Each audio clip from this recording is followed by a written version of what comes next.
네, 안녕하세요. 815 모니터 가족 여러분. 네, KB증권의 김앤 민재기 팀장입니다. 시간 정말로 빨리 간다라는 것이 또 새해에 느껴지네요. 새해 이제 시작한 지가 얼마 안 된 것 같은데 벌써 첫째 주가 지나가 버렸습니다. 후다닥이네요, 후다닥. 네. 자, 새해 첫째 주를 마무리를 해보고 또 둘째 주를 준비해보는 그러한 주간 진시황으로 정리를 좀 해드리도록 하겠습니다. 자, 일단은 미국 증시가 최근에 조금 쉬어가는 그러한 그림들이 전반적으로 좀 나타나고 있는데 주말 사이에 나왔던 몇 가지 뉴스들 아주 짧게 정리를 좀 해드리고 오늘 국내 이야기들 위주로 많이 좀 해드리도록 그렇게 하겠습니다. 일단 주말에 나왔던 뉴스는 ISM에서 서베이가 나왔어요. 지금 보시면 ISM 서베이라고 되어 있죠. 근데 문제가 그나마 미국의 경제와 경기에서 서비스 쪽 부분이 상당히 견조하게 잘 유지를 해왔는데 설문조사이긴 하지만 아직까지는 보시면 US 서비스 섹터가 슬로우해지고 있다라는 겁니다. 둔화가 되고 있다라는 이야기죠. 언제 12월 달에 그런 부분들입니다. 그래서 미국 경제를 어느 정도 견인하는 데 큰 역할을 했던 서비스 섹터가 둔화가 되면 미국 경제에 좀 부담을 주지 않겠냐라는 생각을 좀 하게 될 수 있을 것 같아요.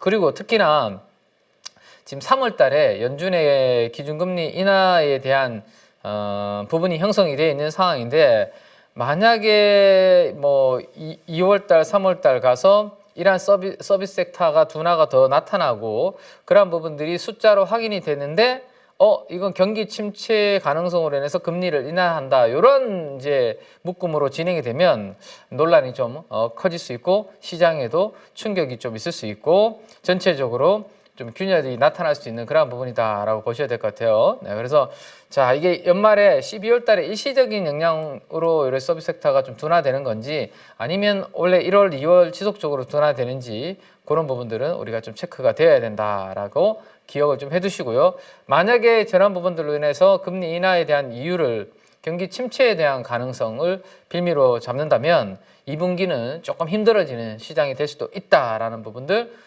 염두를 좀 해두셔야 됩니다. 그래서 2월달, 3월달이 조금 변동성이 커질 수 있다 정도 염두를 해두셔야 되고요. 자, 그 다음에 이제 엔비디아 관련된 뉴스가 있는데 오늘 뭐 반도체 이야기도 말씀을 드리겠지만 자, 최근에 그 반도체 쪽도 약간 미국에서는 쉬어가는 그런 그림이 나타나고 있는데 여전히 엔비디아에게는 긍정적인 이야기들이 많이 나오고 있고요. 애널리스트 세즈라고 되어 있죠. 애널리스트가 이야기를 했는데 앞으로 2년 동안 캐시가 아주 많이 벌 거다라는 거죠. 추가적으로 현금을 많이 벌 수 있다라는 건데 100빌리언입니다. 100빌리언이면 이게 얼마입니까? 한번 환산을 해보시기 바랍니다.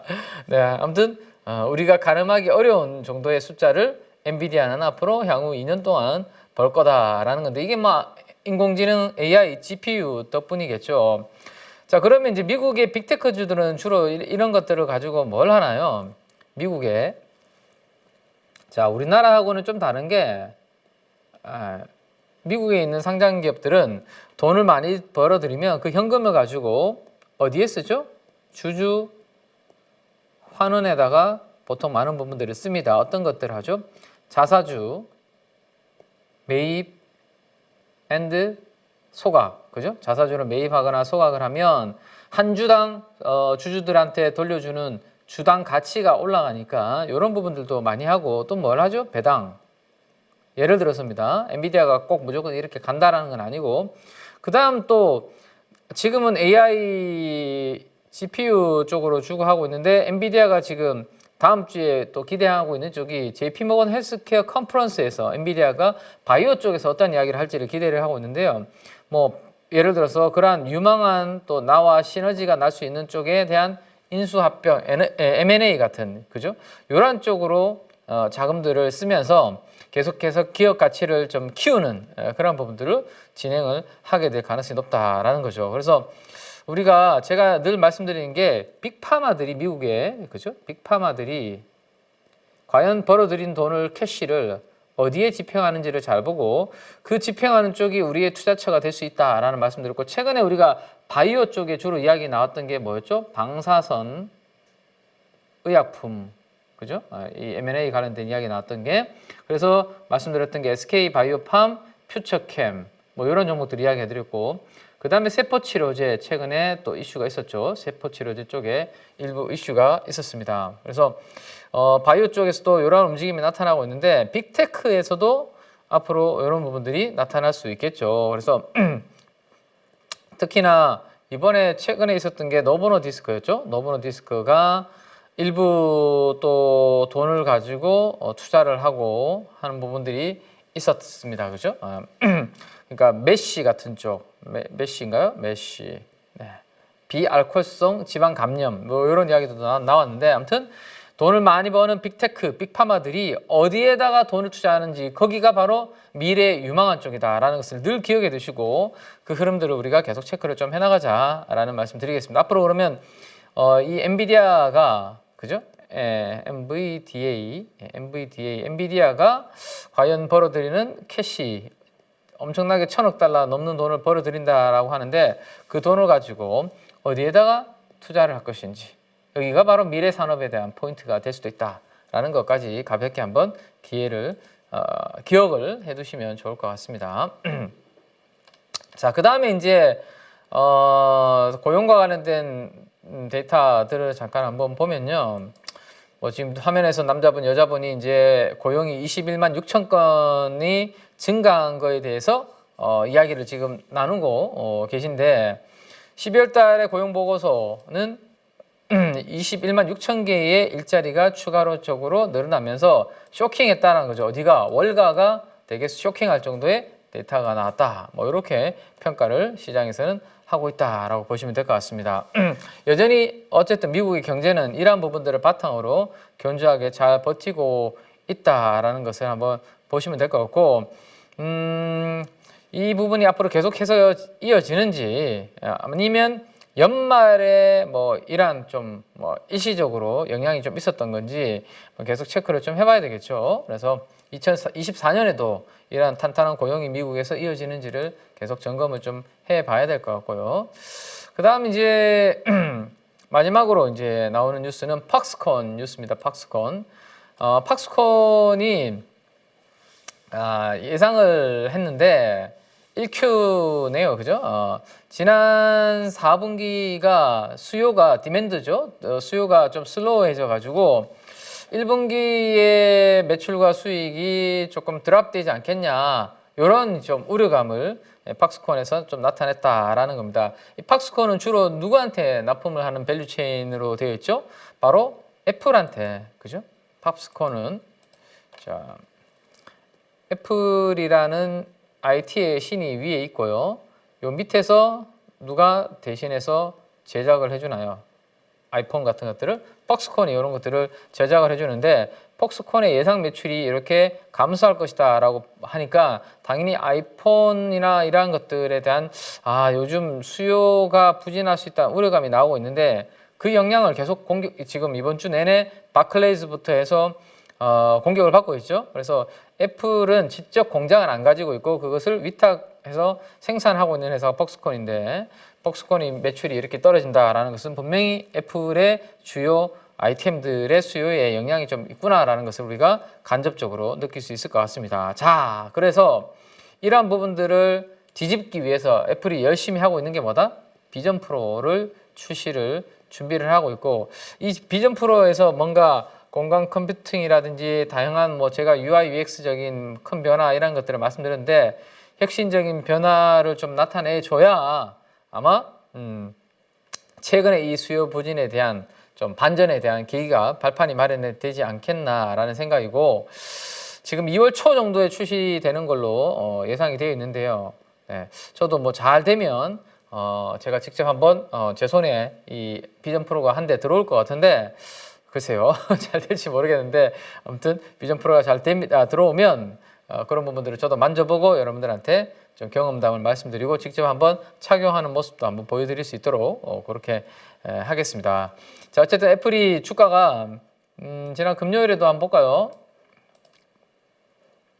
최근에 연속적으로 계속 하락하는 그런 모습을 보여주고 있죠. 마이너스 0.40%로 하락해서 끝이 났는데 AAPL 한번 보시죠.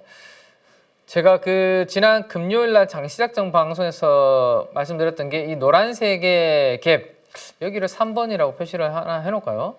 3번 3번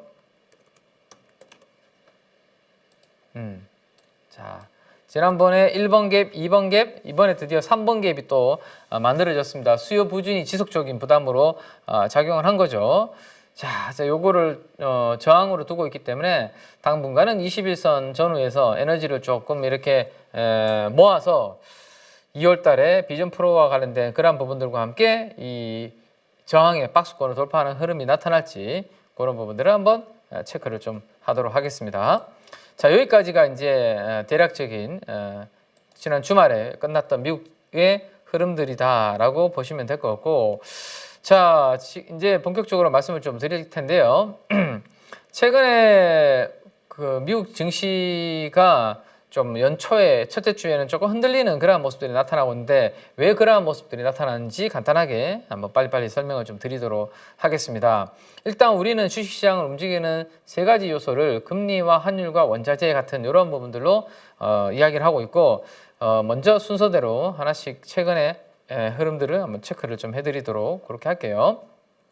첫 번째, 미국의 10년물 채권금리입니다. 1개월 동안의 흐름을 보시면 작년 하반기 연말에 11월 달, 12월 달에 주가가 강했던 이유가 금리가 이렇게 꾸준하게 하락을 했기 때문이죠. 근데 최근 연초에 금리가 다시 이렇게 톡 튀어오르는 그런 모습들이 좀 나타나고 있다. 요게 11월, 12월 달 미국 증시의 상승 이후에 조금 주춤하게 만드는 요인 중에 하나 될 수 있다라는 생각이고, 2년물 금리도 마찬가지네요. 연말에 이렇게 빠지다가 최근에 더 이상 안 빠지고 약간 고개를 드는 그런 모습들, 그러니까 금리가 좀 상승하는 모습들이 나타나고 있고, 금리의 움직임에 따라서 또 뭐가 움직이나요? 달러가 아래 위로 이렇게 움직이게 되는데, 금리 떨어질 때는 달러가 같이 이렇게 떨어졌는데 지금 보시면 금리가 올라가는 거라서 달러도 같이 지금 고개를 들고 있습니다. 뭐가? 달러가 약간 아주 강하진 않지만 그래도 달러가 살짝 강세로 조금 반전되는 그런 모습들이 1월 첫째 주에 전반적으로 나타나고 있는 현상이었다라고 보시면 될 것 같아요. 자, 그래서 금리와 환율을 봤고, 그래서 우리나라의 그 원화 환율도 지금 워낙 강세에서 조금 주춤하는 그런 모습들이 좀 나타났죠. 자, 유가의 흐름을 한번 보시죠. 유가는 한 달 동안의 흐름을 보시면 거의 아직은 박스권에 갇혀 있다라고 볼 수 있을 것 같아요. 70달러가 여전히 바닥. 70달러를 깨지더라도 바로바로 회복을 하죠. 이번에도 그렇고요. 그리고 지금 70달러에서 한 74달러 정도 수준에서 74, 5달러에서 1개월 동안 박스권을 유지하고 있습니다. 그래서 유가만 뭐 아래 위로 큰 폭으로 단기적으로 급하게 움직이지 않는다라면 요거는 뭐 견조한 흐름이다라고 볼 수 있을 것 같아요. 유가는 큰 움직임이 아직까지는 없다. 뭐 홍해 쪽에 뭐 그런 뭐 후티 반군들 이슈가 있긴 하지만, 그다음에 이란의 폭발 이슈가 있었긴 하지만 아직 그렇게 강하게 방향성이 나오진 않고 있다라고 보시면 될 것 같고요. 자, 그다음에 1월 첫째 주에 그러면 이제 금리와 달러가 살짝 강세를 보이는 이유는 이분의 발언을 약간 시장에서는 매파적인 발언으로 해석을 하고 있다라는 말씀을 드리고, 그 다음에 연준의 FOMC 의사록에서 기준금리 인하에 대한 기대감 자체에 대해서 구체적인 제시가 없었다라는 실망감, 이런 부분들이 겹쳐지고 있고, 그리고 상대적으로 여전히 고용이 조금 타이트하게 실업을 수당을 청구한 건수가 최저치를 기록하는 만큼 여전히 뭐 견조한 탄탄한 경제의 흐름, 이런 부분들이 금리 상승과 달러를 만들어냈다. 자, 그 다음에 1월 첫 거래일부터 제가 장시작전 방송에서 우리 8.15 가족분들한테 보여드렸던 페이지가 계속 이 페이지였습니다. 11월, 12월에 너무 땡겨놓은 부분이 있어서 이 5가지 요인들로 인해서 1월 달에는 약간 주춤할 수 있는 부분들이 된다. 그리고 금리 인하에 대한 기대감을 너무 조기에 선반영한 부분 때문에 어쩌면 이미 그 가격은 반영이 되었을 수 있다라는 경고도 일부 투자은행에서는 IB에서는 나오고 있다라는 말씀까지 드렸었죠. 자, 그래서 이게 1월 첫째 주에 전반적으로 반영이 되었고, 그 다음에 너무 낙관적인 구간에서는 어떻게 해야 된다? 우리 가족 여러분들이 공격적으로 너무 비중을 지금 저 구간에서 비중을 확대하는 것은 조금 자제할 필요가 있다라는 말씀 드렸습니다. 공격적으로 비중의 확대는 용기 있게 할 타이밍은 요때고, 그죠? 요때는 이제 좀 많이 오른 것들, 누구나 알고 있는 재료가 이제 많이 올라있는 종목이나 섹터가 있다면 이 재료를 누구나 이제 시장에서 다 알고 있는 부분이라면 얼마에 팔지를 이제 고민해야 되는 그런 부분들이 되는 아주 낙관적인 심리가 있는 탐욕스러운 구간이 있기 때문에 여기에서 신규로 너무 공격적으로 막 비중을 키우기에는 살짝 부담스럽다라는 말씀까지 드렸었습니다. 자, 그 다음에 기술적인 부분을 한번 살펴보면 S&P 500의 기술적인 부분이 RSI라는 지표가 있죠. 우리 아마 이 기술적인 지표 공부하신 분들은 아실 텐데 한 30 미만으로 밑에 있을 때는 조금 시장이 침체되어 있다라는 거고 70과 80 구간에 있을 때는 조금 과열 구간 아닌가 이렇게 판단하는 건데요. 지금 최근에 10월 달까지 해서 이렇게 빠지다가 11월, 12월 올라오면서 다소 과열 구간으로 기술적으로도 진입을 했고 이렇게 과열적으로 진입한 이유는 9주 연속으로 상승세가 나타났기 때문이고 이렇게 9주 연속의 상승세는 2004년도 이후에 처음으로 경험하는 부분이죠. 그렇다 보니까 약간의 과열을 좀 시킬 필요가 있는 그러한 구간에서 1월 첫째 주는 조금 쉬어가는 그러한 그림이 되었다 정도로 한번 보시면 될 것 같습니다. 여전히 뭐 미국의 실적 추정치는 우상향으로 좋아지고 있는 방향이기 때문에 이 기술적인 과열 부담, 그 다음에 단기적으로 좀 많이 올랐다는 심리적인 부분만 해소를 하면 또 긍정적인 흐름이 만들어질 수 있다라는 거고, 다만 2월과 3월에 있을 약간의 그런 3월에 금리 인하를 앞두고 있을 여러 가지 변수들 있죠. 고용과 관련된 앞에서 말씀드렸던 그러한 것들로 인해서 금리 인하의 이유를 뭘로 다는지, 물가의 단순한 하락으로 인해서 금리 인하를 하는지 아니면 야 경기가 좀 안 좋아질 것 같아서 금리 인하하는 거 아니야? 이런 의구심으로 뭔가 만들어진다면 이때 구간이 한번 조금 아마 심리가 제가 봤을 때는 시장이 흔들리면서 심리가 이쪽으로 좀 이동하는 그런 부분이 될 거고요. 오히려 심리가 이쪽으로 이동했을 때 좀 좋은 가격으로 똘똘한 주식들이 좀 내려와 줄 때 좀 비중을 공격적으로 좀 확대해 볼 수 있는 그런 기회가 될 수도 있다 정도 그려놓고, 뭐 이거는 뭐 전망일 뿐이지 그대로 갈지 안 갈지는 모르니까 계속 매주 체크를 해나가면서 업데이트를 해드리도록 그렇게 하겠습니다. 자, 그래서 S&P 500이 PER이 2010년도 이후에 평균을 보면 14배 정도에서 18배 정도에서 박스권에서 움직이다가 최근에 20배 가깝게 올라가고 있는데 20배 이상으로 올라갔던 때는 지금 보시면 코로나 팬데믹 이후로 빵 뛰었던 그때가 있었고 그 뒤로는 20배 이상의 PER이 잘 없었기 때문에 요 위로 단기적으로 급하게 올라가기에는 살짝 부담이 좀 있지 않겠나라는 겁니다. 자, 그리고 국내 이야기를 하나 해드릴게요. 자, 제가 지난 월요일이었나요? 우리 태영건설 사태에 관련된 이야기와 함께 신용 스프레드 이야기를 해드렸습니다.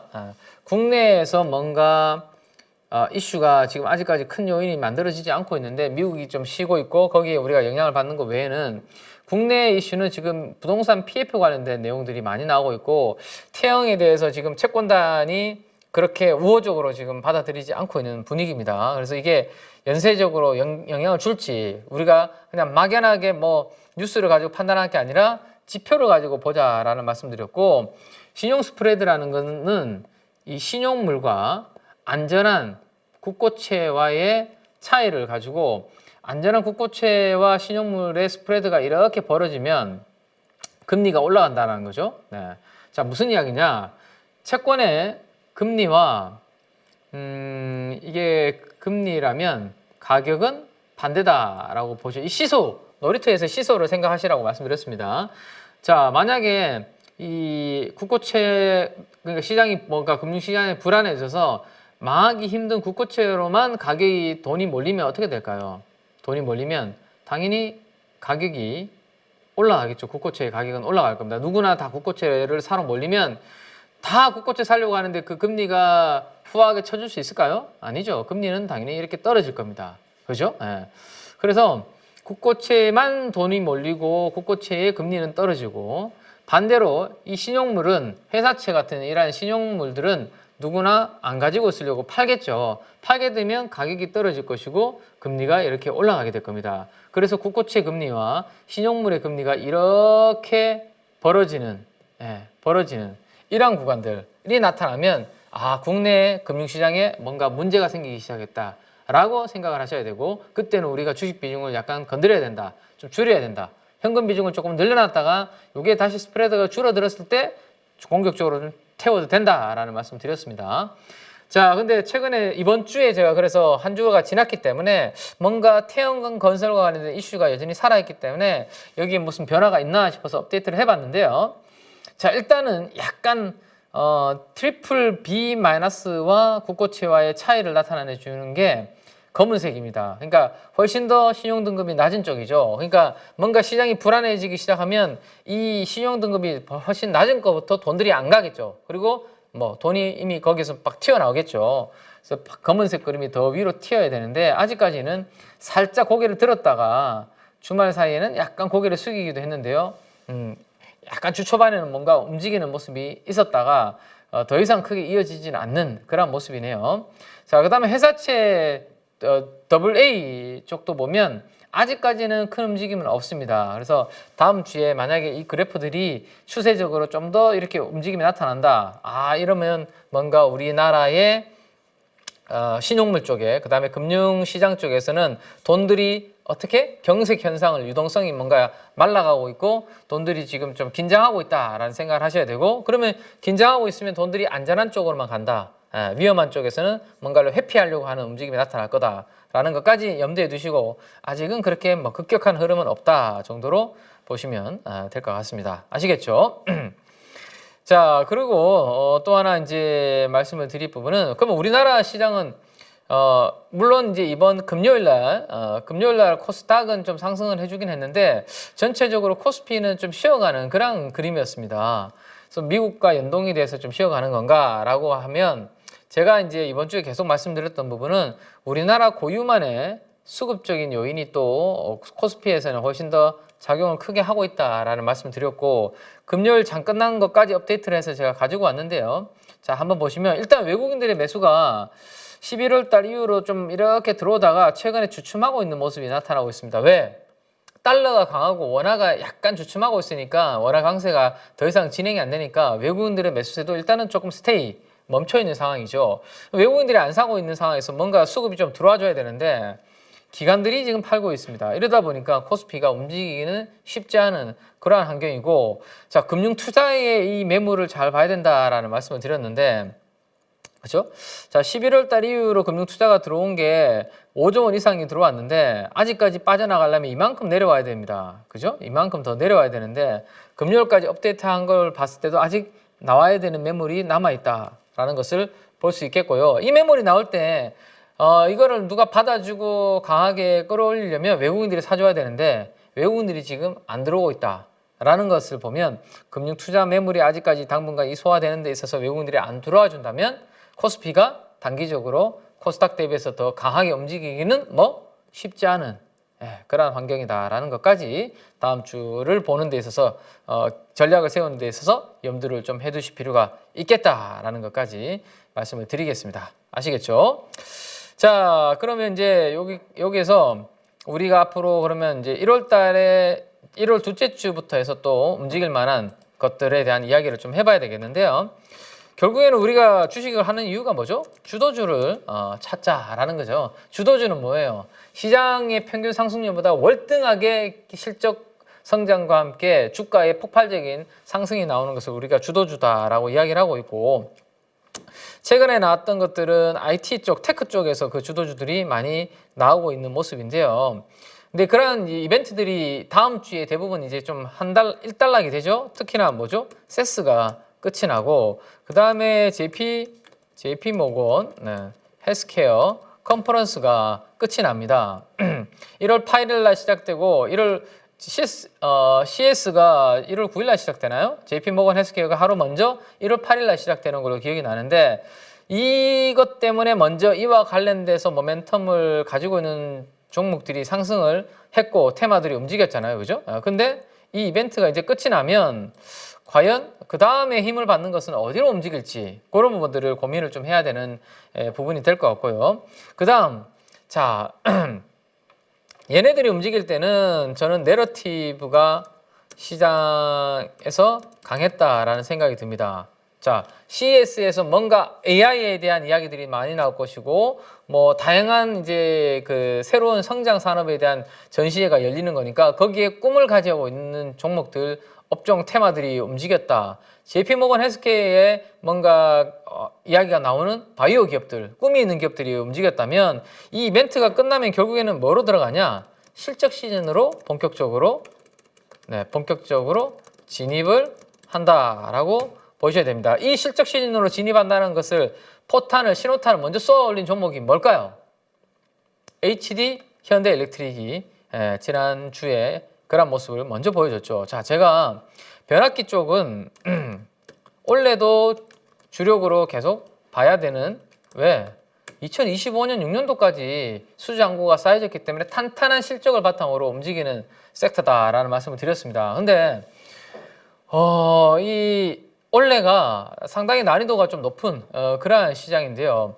이 탄탄한 실적 숫자가 없고 그냥 단순하게 기대감으로 좀 움직이는 부분들이 좀 있다라면 좀 쉽지 않은 그런 부분들이 될 수 있습니다. 그렇게 그래서 기대감만이 아니라 숫자까지 있는 그런 업종이 기대감을 좀 보일 수 있다라는 것을 올 한 해 그래도 시장이 좀 변동성이 클 수 있을 때 좀 안정적인 우리가 투자처가 될 수 있다라는 측면을 말씀드렸고, 현대일렉트릭은 지난 11월 달에 3분기 실적 전후로 이제 주가 움직임이 전고점 돌파하는 흐름이 나왔다가 워낙 요즘에 뭐 테크 쪽에서 신기술과 관련된 모멘텀으로 시장이 작동을 하고 JP모건 헬스케어 컨퍼런스와 관련된 바이오 쪽이 움직이다 보니까 11월 이후로 11월과 12월 달은 조금 주춤한 모습이었는데요. 지금 본격적으로 움직이기 시작하는 부분은 드디어 뭐가? 실적 시즌이 본격적으로 진입을 하는구나. 그래서 시장은 서서히 실적이 있는 기업 쪽으로 작년도 연간 실적 아니면 작년 4분기 실적 그리고 그 실적을 바탕으로 올해도 좋아질 기업들로 시선이 살짝씩 이동을 하고 있구나. 이렇게 생각하시는 게 필요하다라는 겁니다. 아시겠죠? 그리고 삼성전자 잠시 후에 이야기 드리겠지만 그런 부분들도 연동이 된다라고 보셔야 될 것 같아요. 그리고 또 하나 기억을 해 두실 것은 1월에 강했던 지금 1월에 지금 진행이 되고 있으니까요. 1월에 강한 테마나 또는 업종이 2024년 한 해의 주도주가 될 가능성이 높다라고 그렇게 생각을 좀 해두셔야 됩니다. 아시겠죠? 네. 지금 1월 달에 강한 테마 업종들을 내가 지금 당장 트레이딩을 하지 않더라도 이미 좀 강했던 테마 업종들이 이미 주가가 좀 올라가 있는 종목들이 있으니까요. 근데 제가 뭐라고 말씀드렸죠? 2월 달과 3월 달에 시장에 고비가 좀 올 수 있다라는 말씀드렸죠. 그러면 지금 강했던 종목들이 숫자가 없는 기업들이 크지 않고 좀 작은데 주가가 너무 이미 올라간 종목들이 많으니까 그들이 2월 달, 3월 달에 좋은 가격이 올 가능성이 있겠죠. 그죠? 네, 그럴 때 한번 노릴 수 있는 기회가 올 수 있다라는 거죠. 그래서 지금 강한 테마 업종은 올 한 해 주도주가 될 가능성이 높은데 그들을 편성을 못했던 분들이 살 수 있는 기회는 분명히 2, 3월 정도에 올 수 있다라는 것을 기억을 좀 해두시면 좋겠습니다. 아시겠죠?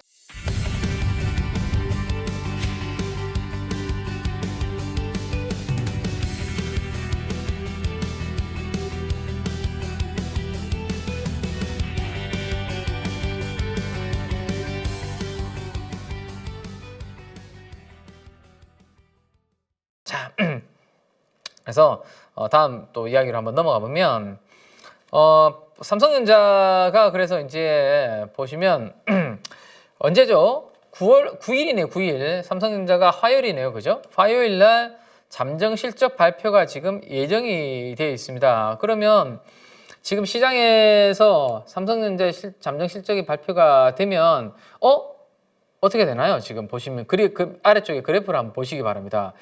지난해 1분기가 실적이 가장 최악이었고요.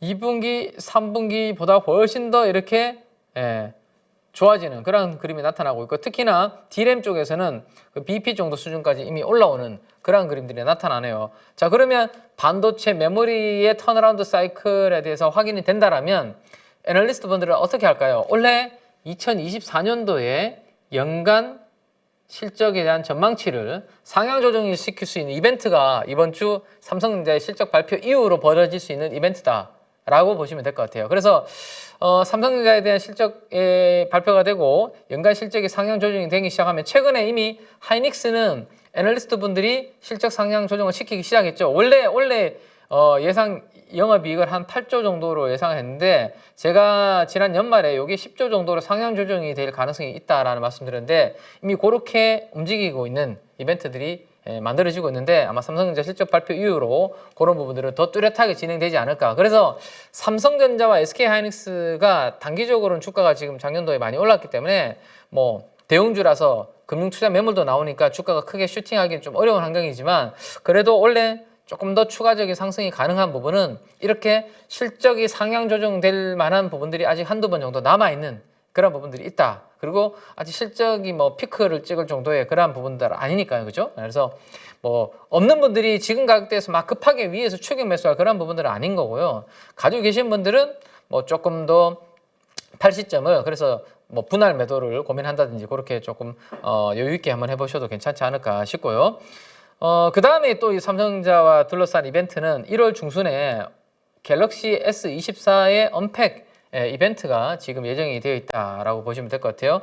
한국 시간으로 1월 18일 날 갤럭시 24 언팩을 하고 이 주제는 모바일 AI 새 시대를 개막을 한다라는 것이 주제입니다. 자, 그래서 여기에 지능형 카메라, 실시간 통역 뭐 이런 것들이 나오잖아요. 그죠? 그래서 저는 여기에서 여러 가지 카테고리들이 나오고 있는데 우리가 주말 사이에 새롭게 나온 카테고리를 조금 이따가 정리를 제가 해서 말씀을 좀 드리도록 그렇게 하겠습니다. 자, 삼성전자 한번 수급 플레이들의 움직임을 한번 보시죠. 일단 외국인들은 매수 강도가 조금 주춤하고 있긴 하지만 그래도 추세적인 매수세가 유지가 되고 있는 모습입니다. 삼성전자에 대해서는. 자, 반면에 역시 금융 투자를 중심으로 일단 매물이 기관들 쪽에서 매물이 좀 나오고 있다라는 거죠. 그래서 이 물량을 받아서 올리는 정도의 외국인 강도가 강하지 않다라면 삼성전자의 주가도 조금 수급적으로는 주춤할 수 있는데요. 이번 주 9일 날 이 잠정 실적 발표와 함께 턴어라운드에 대한 기대감으로 실적 상향 조정이 이루어지면 이러한 수급적인 요인을 좀 이겨낼 수 있는 외국인들의 수급이 들어올지 그런 부분들은 우리가 관전 포인트로 좀 봐야 되지 않을까라는 생각입니다. 자, 그 다음 반도체 이야기를 조금 더 해드리면 저는 1월 둘째 주부터 우리가 좀 관심을 가져볼 만한 쪽은 새로운 것, 뉴 반도체 내에서도 지금까지 좀 많이 부각이 된 것들 말고 좀 새로운 것들이 훨씬 더 주가에 있어서는 임팩트 있게 작용할 것 같다라는 말씀을 좀 드리고 싶네요. 상승률 측면에서 말씀드리는 겁니다. 주가 이미 기존에 알고 있던 것들, 올라있던 것들 말고 뭔가 새롭게 부각이 되는 것들이 훨씬 더 강한 그러한 그림을 보이지 않을까라는 생각입니다. 그러니까 HBM부터 이어졌던 게 뭐죠? HBM, 온디바이스 AI, 그 다음에 뭐 CXL, 그 다음에 ASIC, 그 다음 뭐 디자인 하우스 이런 것들이 전체적으로 막 순서대로 지금 움직여 왔는데요. 그들 말고 뭔가 새로운 키워드가 나온다라면, 그죠? 새로운 키워드가 훨씬 더 우리가 주목을 해야 된다라는 거고, 뭐 요즘 나왔던 키워드 중에 하나가 뭐 PIM이라는 게 있고, 그죠? Processing in Memory, 메모리 내부에서 데이터 처리를 수행해주는 기술이고 그 성능과 효과에 대해서는 이렇게 정리를 해놓은 게 있으니까 인공지능 분야에서 활용이 특히 유용하니까 부각이 되는 그런 반도체 세부 기술이겠죠. 그 다음 최근에 가장 또 핫한 부분들은 CXL이라고 보셔야 될 것 같아요. 그죠? CXL은 이게 고성능 컴퓨팅 시스템에서 우리 CPU와 GPU, 그 다음 메모리 등을 효율적으로 연결을 하기 위한 인터페이스다라는 말씀을 드렸고, 이 또한 자원의 효율적 활용, 시스템 비용을 전반적으로 좀 감소시키는 등등, 그 다음에 대용량과 처리 시간의 지연 시간의 감소 등등으로 해서 차세대 반도체 내의 기술로서 주목을 받고 있고, 먼저 지금 시장은 기대감으로 주가는 땡겨놓고 있는 그런 부분들이 있습니다. 자, 그래서 CXL은 본격적인 개화는 올해 하반기 연말 정도로 되어 있고 아직은 미정인 상황인데 여전히 메모리 업체들 주도로 연구 개발은 진행이 되고 있죠. 그래서 이게 시장이 개화가 되면 앞에 페이지에서 보셨던 것처럼 여러 가지 이러한 뭐 효과로 인해서 업사이드는 당연히 임팩트는 클 수 있다. 단 구체화되기 전에 이미 기대감으로 주가가 반응을 하고 있기 때문에 혹시나 숫자가 없는 기업들이 너무 기대감으로 올라가는 기업들은 약간의 시장에 뭐 조금 이슈가 노이즈가 있을 때 변동성이 커질 수 있다라는 부분들은 염두에 두셔야 되고, 그러면 CXL 쪽에서는 어떤 부분을 주력으로 공부를 좀 하셔야 되냐? 이미 메모리 업체들과 실체화된 연구 개발을 진행되고 있는 종목들이 알려지고 있습니다. 그들을 중심으로 보는 게 훨씬 더 좀 낫다라는 겁니다. 만약에 변동성이 커졌을 때도 덜 빠지고, 예, 그죠? 좀 바텀이 그래도 막혀 있다, 하방이. 그리고 DDR5 변화에도 수혜가 가능한 메모리 모듈 기판 쪽 중심으로 보시는 게 저는 좋지 않을까라는 생각인데, 그 대표적인 종목이 TLB다라는 말씀을 드려왔습니다. TLB는 밑에서 보시는 것처럼 이렇게 인쇄회로 기판, 초록색 기판 위에 메모리 반도체, DRAM 칩을 기판 위에 이렇게 탑재하는 모듈, 메모리 모듈 PCB를 만드는 기업이다라고 보시면 될 것 같고요. 이 TLB는 삼성전자와 SK하이닉스와 CXL 개발에 참여를 하고 있다. 그러면 원래 하반기 연말에 대형 메모리 반도체 기업들이 CXL 양산이 본격적으로 시작이 되면 인텔도 그런 움직임을 보여줘야 되고요. 동사가 보유하고 있는 CXL 관련 모듈 매출도 증가하지 않겠냐라는 기대감으로 TLB는 이미 주가가 조금씩 꿈틀꿈틀 하고 있다라고 보셔야 될 것 같아요. 자, 그래서 예상 컨센서스 영업이익입니다. 연간 영업이익을 보면 올해는 50억 정도 미만으로 지금 작년도 연간은 이 정도로 잡혀져 있는데, 작년도 대비해서 올해는 4배 정도 이익이 점프업을 하는 것으로, 이건 DDR5 영향도 있고 조금 전에 봤던 저런 부분들도 잘 되면 아마 요 부분들은 충족을 할 수 있고, 아니면 이것을 조금 더 상회할 수도 있고, 앞으로 계속 추적은 해나가야 되겠죠. 어쨌든 200억 정도의 올해 연간 영업이익을 예상하고 있고, 지난 1월 4일 기준으로 3천억의 시가총액입니다. 그러면 3천억 나누기 200억을 하면 어떻게 되나요? 15배 정도 되나요? 그죠? 15배 정도의 PER을 기록을 하고 있는데, 내년도가 300억이기 때문에 290억이잖아요. 그럼 약 300억을 넣으면 10배 정도가 되겠네요. 그죠? 그래서 지금 올해와 내년도 기준으로 10배와 15배 정도 수준에서 TLB는 형성이 되어 있다 정도로 보시면 될 것 같고요. 상업펀드를 중심으로 수급이 아주 강하게 들어오고 있구나라는 겁니다. 자, 주가는 그래서 CXL에 대한 기대감으로 전고점을 이렇게 살짝 돌파해 놓은 상태에서 목요일, 금요일 정도는 이렇게 숨고르기를 좀 하고 있는 모습인데, 저 CXL의 테마의 앞으로 강도의 흐름에 따라서 상장했을 때가 여기인데요. 상장했을 때 가격이 38,000원 정도가 되네요. 그죠? 지금이 3만 원 정도 되니까 요 정도 구간에서의 원래 움직임이 나올 수 있는 그런 CXL 관련돼서 유망 후보 중에 하나가 바로 TLB다. 그래서 이런 종목들도 21선과 이격이 지금 좀 벌어져 있는데, 조금 숨고르기가 그렇게 나올 때 내가 한번 이런 것들을 한번 공부를 했다가 좀 관심을 가질 것인지 계속 업데이트를 좀 해볼 만한 그런 대표적인 CXL 관련주다라고 보시면 될 것 같습니다. 자, 그 다음에 제가 좀 전에 말씀드렸죠. 저는 새로운 걸 좋아한다고. 신규로 뭔가 새로운 거, 신선한 거, 주식시장에서도 이미 다 알고 있는 것들 말고, 그죠? 이미 알고 있는 거, HBM 얼마나 우리가 우려먹었습니까? 그 다음에 온디바이스 AI, 이제 지겨워요. 그 다음 최근에 많이 나왔던 게 ASIC, 그죠? 그 다음에 CXL, 이런 것들도 이미 이야기가 많이 나오고 있는 부분들이잖아요. 그래서 뭔가 새로운 게 없을까? 이런 것들에 저는 신경을 많이 쓰고 찾고 있고, 새로운 섹터나 새로운 종목일수록 좀 더 모멘텀이 저는 더 강하다라는 생각입니다. 왜? 신선하니까. 시장에서는 없던 게 새롭게 나오는 거니까요. 그래서 우리가 지금까지 반도체에서 나눴던 이런 것들 외에 다른 영역에서 뭔가 좀 나온다라면 거기가 조금 좀 임팩트 있는 주가 흐름이, 시장의 반응이 좀 나올 수 있다라는 것을 좀 생각을 해보셔야 될 것 같고, 그들이 최근에 한 1년 내에 신규로 우리가 상장한 종목들, 반도체 관련 종목들도 여러분들께서 시장이 아직 스터디가 안 된 종목들, 1년 정도, 1년에서 길게는 2년 정도 된 종목들은 아직 모르는 분들이 많을 수 있거든요. 신규로 상장된 종목들. 그 중에서도 테크 관련된 종목들은 한번 공부를 좀 해볼 만한 부분이 있고, 저도 하나씩 지금 공부를 하고 있고 여러분들께 한번 소개를 좀 해드리도록 하겠습니다. 자, 그리고 이제 주말 사이에 나왔던 이야기 중에 요거 하기 전에 하나 이야기를 해드리면, 어쨌든 다양한 앞으로 주문형 반도체, 그죠? ASIC, 그 다음에 좀 고객의 커스터마이징 된 그런 칩들, 다품종 칩셋들이 많이 만들어질 거예요. 다품종 칩셋들이 앞으로 많이 나올 텐데, 그러면 이러한 것들을 조금 테스트해주는 기업들이 최근에 관심을 많이 받았죠. 리노공업이라든지, 그죠? 이런 부분들. 그 다음에 디자인 하우스들, 이런 것들의 시장이 좀 좋아지니까 앞으로 더 커질 수 있으니까 테스터, 장비, 소켓, 그 다음에 디자인 하우스, AG 반도체 관련된 이런 부분들이 조금 많이 올랐는데, 제가 좀 전에 말씀드렸지만 좀 이미 알고 있는 것들 말고 테스트 쪽이라든지 이런 부분들을 하고 있는 신규 상장 종목들이 있다라는 거죠. 그래서 그런 부분들을 이따가 뒤에서 하나 이야기를 좀 해드리도록 하겠습니다. 자, 그다음 이제 시간이 이제 다 됐는데요. 그 부분 정리를 서서히 해드리겠습니다. 주말에 나왔던 요 키워드만 하나 말씀을 드리고요. 네. 오픈 AI 관련돼서 앱스토어가 이제 오픈 AI 앱스토어가, 그러니까 GPT 관련된 부분들을 이거 뭐 관련된 개발자들이 만들어 놓은 것들을 시장에 올려놓고 탈 수 있는 이런 부분들이 지금 새롭게 좀 나왔다라는 겁니다. 그래서 GPT 스토어의 역할과 기대 효과에 대해서 제가 이렇게 만들어 놓은 게 있는데, 이거를 한번 관련 여러분들께서 일요일 밤에 차분하게 한번 읽어보시기를 권고를 드리겠습니다.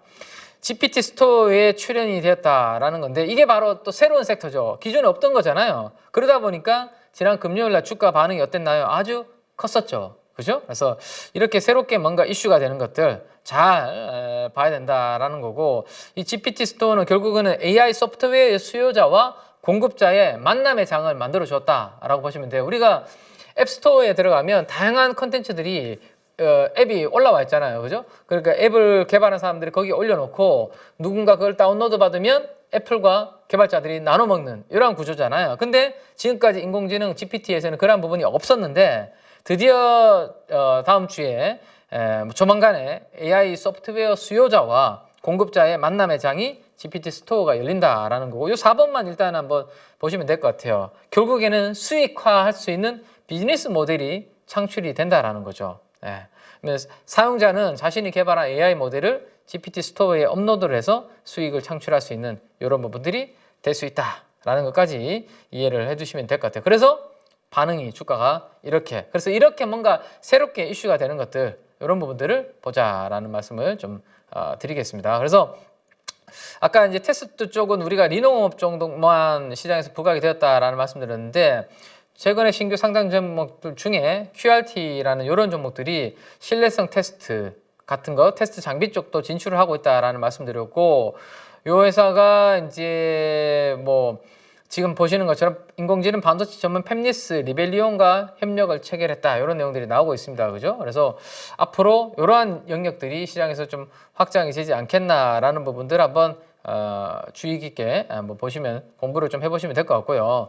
또 하나는 뭐 어떤 기업이 있냐면 ALT라는 종목이 있습니다. ALT. 네, 이것도 이제 주말에 나온 보고서들이 있는데요. 한번 잘 찾아보시기 바랍니다.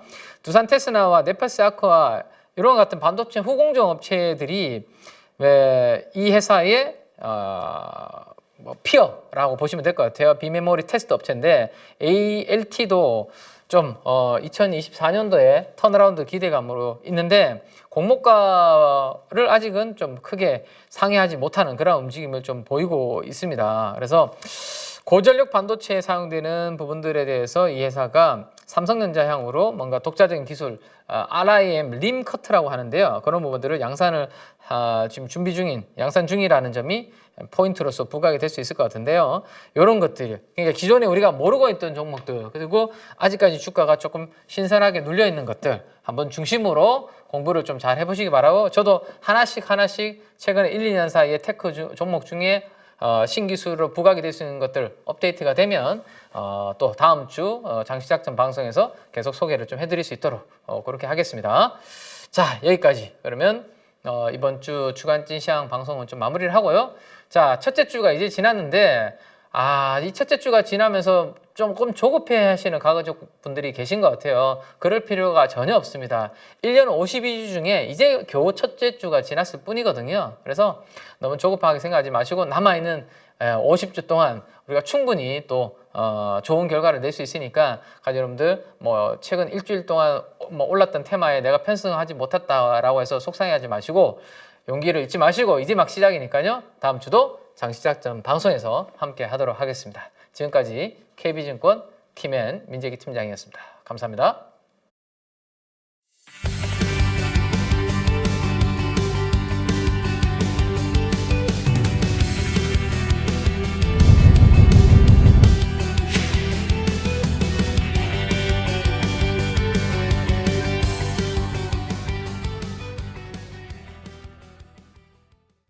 이번에 저 대입장 선생님 집중 단기 매매 스터디를 개설하신다 이렇게 말씀을 들었는데 이게 뭡니까? 올해 1초에 소수 인원으로 단기 트레이딩 과정을 했는데 그 이후에 많은 사람들이 또 언제 하냐고 또 언제 또 이런 프로그램이 있나고 문의도 많이 들어오고 그래서 이번에 한번 주로 개인 투자자들이 사실은 단기 매매를 의외로 많이 합니다.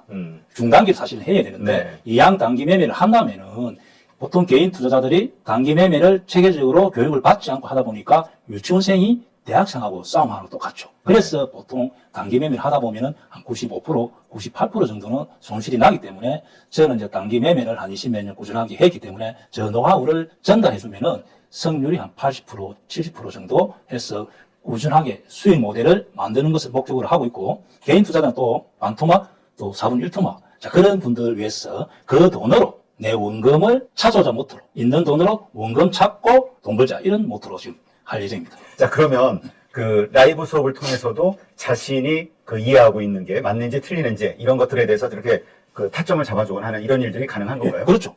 왜냐하면은 많은 사람들이 밴드를 통해서 자기 매매를 올리잖아요. 그러면은 자기 손실 나는 사람들이 비슷한 자리의 손실, 수익 나는 자리는 비슷한 자리의 수익. 자, 그래서 그런 것을 통해서 이제 빠르게 수익 모델을 만들 수도 있고 또 제가 또 라이브 할 때 자세히 이렇게 설명하기 때문에 계속 매매를 하다 보면은 작은 돈으로 꾸준히 하다 보면은 교육 한 10조 정도 마치면은 홀로 수익이 가능하지 않겠나. 내 있는 돈으로 원금을 찾아올 수 있다 그렇게 생각합니다. 근데 10주 안에 이 초보자들도 지금 말씀하시는 그런 기법 그리고 돈을 벌 수 있는 그 실력 키우는 게 가능할까요? 이제 저는 항상 할 때는 소액을 합니다. 10주 동안. 예를 들어 10만 원, 또 수익 난다면 한 100만 원 정도 하라는데 보통 교육 과정에서 수익 모델을 만드는데 자기 환경에 맞게 그리고 자기 또 성격에 맞게 한두 가지 기법을 선택해서 반복적으로 하면은 결과가 굉장히 좋게 나옵니다. 모든 기법을 할 수는 없죠. 대입장이 뭐 공매도 기법, 종가 매매, 시초가 매매, 자사주를 이용한 매매, 공매 다양하게 하지만은 그것을 자기 환경에 자기 원금에 맞게 선택해서 한 10주 동안 한두 가지 기법을 반복하면은 결과가 굉장히 좋게 나옵니다. 정말 이렇게 장담하시는 것처럼 그 돈을 잃으셨던 분들이 주식으로 다시 그 원금 회복하는 게 그 대입장 선생님의 기법을 배우고 예. 실력을 키운다면 가능할까요? 앞에 교육생 100명 중은 내 원금의 10배 정도 번 사람도 있습니다. 그래서 워낙 대입장 기법 자체가 단순하다 보니까 시장에서 그것이 통한다면은 계속 통할 가능성이 많죠. 그래서 조금 원금만 올라간다 보면은 특히 단기 매매는 회전율이 좋기 때문에 빠른 시일 내에 수익 모델을 만들 수 있고 수익 모델을 만든다면은 원금을 찾아올 수 있다 봅니다. 네, 감사합니다. 감사합니다.